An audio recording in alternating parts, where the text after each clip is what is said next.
Hi friends, ఈరోజు ఈ వీడియోలో మన ఆంధ్రప్రదేశ్ రాష్ట్రంలోని మహిళలకు సంబంధించిన ఒక చాలా ముఖ్యమైన అప్డేట్ గురించి మాట్లాడబోతున్నాం. చాలా రోజుల నుంచి ఎదురు చూస్తున్న ఆడబిడ్డ నిధి పథకానికి సంబంధించిన పూర్తి మార్గదర్శకాలను ఇప్పుడు రాష్ట్ర ప్రభుత్వం విడుదల చేసింది. ఈ క్రిస్మస్ కానుకగా విడుదల చేస్తారా లేదా, ఎప్పుడు విడుదల చేస్తారు? ఈ పథకానికి అర్హత సాధించే ప్రతి మహిళకు నేరుగా సంవత్సరానికి ఒకేసారి 18,000 రూపాయలు అందిస్తామని ప్రభుత్వం స్పష్టంగా తెలిపింది. ఈ రూల్స్ ప్రకారం ఎవరికి అర్హత ఉంటుంది, ఎవరెవరు అనర్హులు అవుతారు, ఏ డాక్యుమెంట్స్ కావాలి అన్నది మొత్తం క్లియర్గా చెబుతున్నాను. సో ముఖ్యమంత్రి నారా చంద్రబాబు నాయుడు గారు క్యాబినెట్లో అధికారులను ఆదేశించి ఈ పథకాన్ని వెంటనే అమలు చేయడానికి చర్యలు ప్రారంభించారు. ఈ పథకం కింద 18 నుండి 59 సంవత్సరాల మధ్య ఉన్న ఆంధ్రప్రదేశ్ మహిళలందరికీ సంవత్సరానికి ఒకేసారి 18,000 రూపాయలు ఇవ్వాలని ప్రభుత్వం నిర్ణయించింది. మొదట్లో ప్రతి నెల 1,500 రూపాయలు ఇస్తామని చెప్పారు. కానీ ప్రతి నెల డబ్బులు పంపడంలో ప్రభుత్వానికి వెరిఫికేషన్ ఇబ్బందులు రావడంతో వార్షికంగా మొత్తాన్ని ఒకేసారి ట్రాన్స్ఫర్ చేయాలని ప్లాన్ మార్చారు. ఒక కుటుంబంలో 3 మహిళలున్న ముగ్గురికి కూడా ఇస్తారు. తల్లికి వందనం పథకం ఎలా ఇచ్చారో అదే విధంగా ఇది కూడా అమలు చేస్తారు. కానీ అర్హతల కోసం ముఖ్యమైన షరతులు ఉన్నాయి. మొదటగా మహిళ ఆంధ్రప్రదేశ్లో శాశ్వత నివాసయి ఉండాలి. రేషన్ కార్డులో హౌస్ హోల్డింగ్ మ్యాపింగే ఉండాలి. వయసు తప్పనిసరిగా 18 నుండి 59 మధ్యలో ఉండాలి. కులం విషయానికి వస్తే ఓబీసీ, ఎస్సీ, ఎస్టీ మరియు మైనార్టీ మహిళలకే ఇది వర్తిస్తుంది.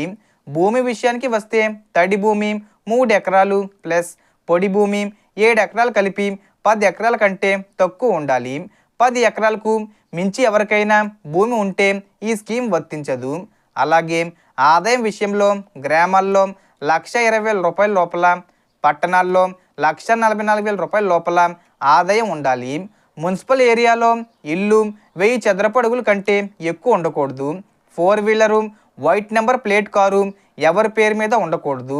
ఉంటే అర్హులు కారు. కానీ ట్యాక్సీ, ఆటో, ట్రాక్టర్ అనేవి పర్మిట్ వాహనాలు అయితే అవి పర్లేదు. నెలవారీ కరెంటు బిల్లు 300 యూనిట్ల లోపు ఉండాలి. మీ ఇంట్లో ఎవరైనా ప్రభుత్వ ఉద్యోగి లేదా ప్రభుత్వ పెన్షనర్ ఉన్న అర్హత ఉండదు. ఆదాయపు పన్ను చెల్లించేవారు కూడా అనర్హులు. రాజ్యాంగబద్ధమైన పదవుల్లో ఉన్న ప్రస్తుత మాజీ ప్రజాప్రతినిధులు కూడా అర్హులు కారు. ఇప్పుడు డాక్యుమెంట్ విషయానికి వస్తే Aadhaar card, Aadhaar update history, కుల ధృవీకరణ పత్రం, నివాసి ధృవీకరణ, ఆధార్ అడ్రస్ సరిపోతుంది. వయసు రుజువు, Aadhaar history, bank passbook, passport size photo, mobile number ఆధార్కు లింకే ఉండాలి. ఆధారు, రేషన్ కార్డు లింక్ అంటే ఈకేబీసీ తప్పనిసరి.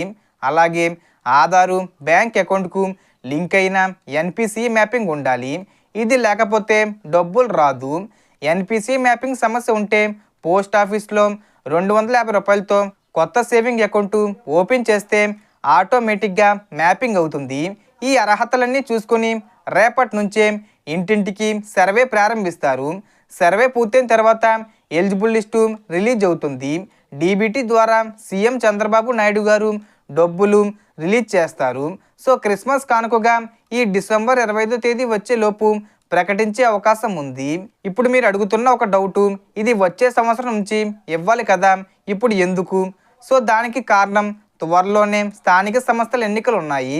మహిళా ఓటర్లను ఆకర్షించడానికి ప్రభుత్వం ఈ 2 ముఖ్యమైన పథకాలైన తల్లికి వందనం మరియు ఆడబిడ్డ నిధిని వేగంగా అమలు చేస్తుంది. సో కాబట్టి మనకి ఈ నెలలోనే విడుదల చేయొచ్చు. సో మనకు వచ్చిన ఇన్ఫర్మేషన్ ది ఫ్రెండ్స్. మీకు ఈ వీడియో నచ్చితే లైక్ చేయండి, షేర్ చేయండి అండ్ సబ్స్క్రైబ్ చేసుకోండి. Thanks for watching.